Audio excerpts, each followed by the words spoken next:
よかった。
母さん、ごめん。俺のせいで。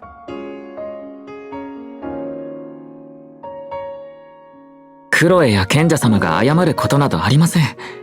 二人のおかげで助かりました。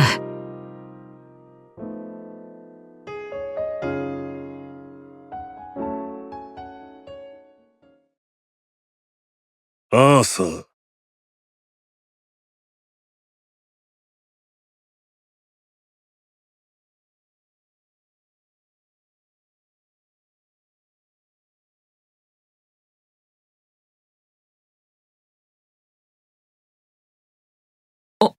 王子様。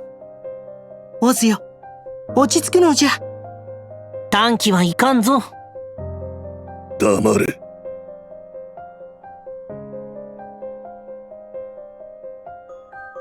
アーサー、約束はするなと言ったはずだ。存じております。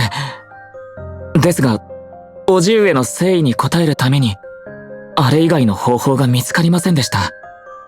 歩み寄ろうとした矢先に不信を向けられ、拒絶を受ければ、誰であろうと傷つきます。約束を破れば魔力を失う。このような軽率な行いを。オズ様の言いつけを破ったことは反省しておりますが、軽率だとは思っておりません。魔法使いと人の明るい未来を考えたのことです。私なりに最善を尽くしました。決して軽はずみな気持ちからではありません。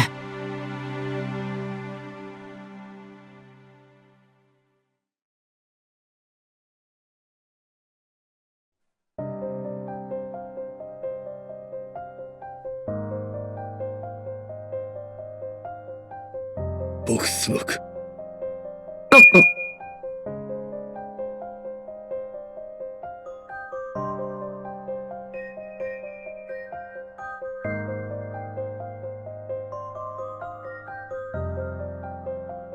部屋でお説教されるだけさ。話が長くなりそうなことを悟って移動したんだろう。オズの場合、言葉を探す時間の方が長そうじゃが。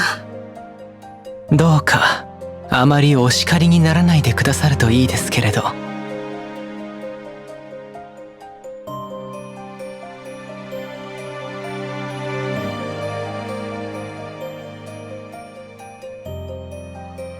アーサー様は橋渡しをしてくださったんですから。